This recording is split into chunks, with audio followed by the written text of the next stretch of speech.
So the other one I want to discuss are the different templates that you would use when kicking off a project. So we just discussed project teams and roles, and then once you've got that organized, you build out a scope statement. And I'll actually show you the template for a scope statement in a moment and what we actually capture off. You would look at RACI, and that is very similar to what you would use in your project teams and roles, and it stands for responsible, accountable, consulted, and informed. And it's a template that really just helps you define at a higher level who's going to be doing what on the project. The next one is a project plan. So a project plan can be done very many different ways. A lot of people use Microsoft projects. Some people will use tools like Jira or Rally, or you may use Excel if you don't have any of those tools in your organization. The other one that we have is an impact assessment. So the impact assessment makes sure that you help identify the different roles within the organization, the different processes, the different systems, and potentially what may be impacted by you putting this change in, and who may be impacted and how many people to what level of impact. And we'll go through that in a moment as well. This is just an example of a templated problem statement or scope statement, I should say, and some of the things that I would work through in a scope statement. So the first thing I would work through with the business is what is the problem they're trying to solve. The reason why is if you don't understand the problem, it really makes it very hard to work through what are your objectives and benefits of the project. So it's very important that we look at what is the challenge that you're experiencing and how are you looking to solve that. So what is the things that you need to have fixed in your current organization, or you're looking for this system to solve.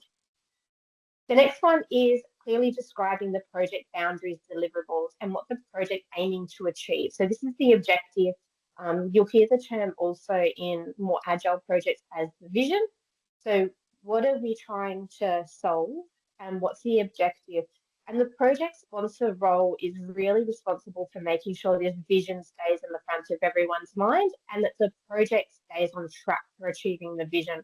So it's really common in projects for scope creep and for people who have got, I guess, long-standing problems that may not be getting solved within this project to try and slide them in to get the project to fix them at the same time.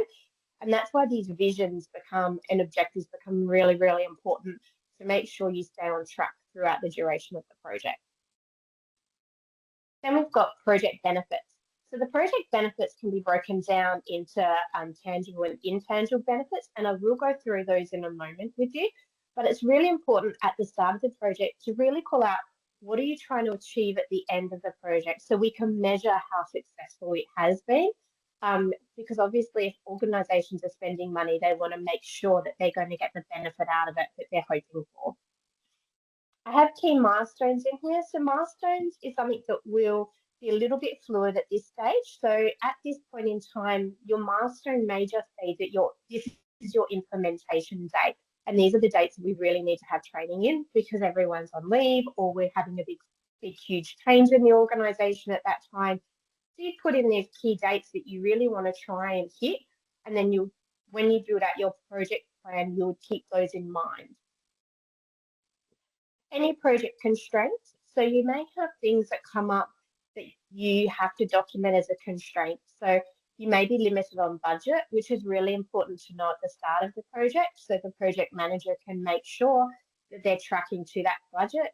And if they can see at any point in time that that budget might go out, that then they can start making decisions with that project sponsor of what things may need to get pulled out to keep within that budget.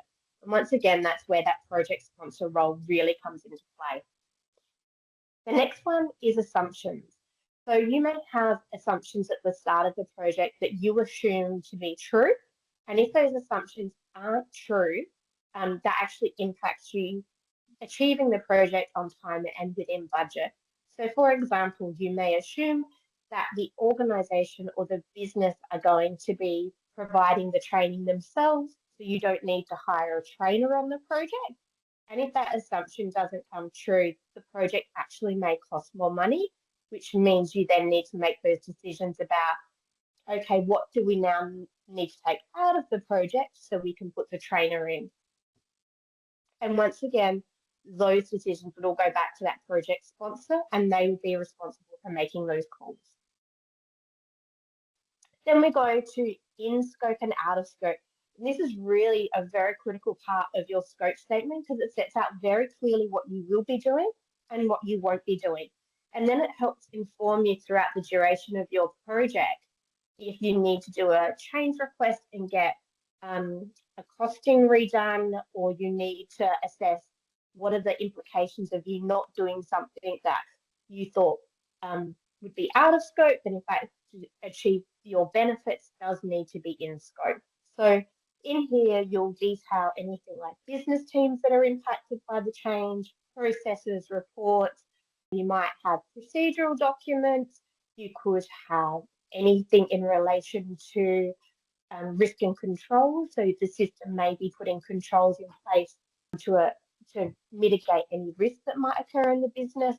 You could then also have in here anything that's in relation to a system being decommissioned. So you would document all of those things in both the in and out of scope.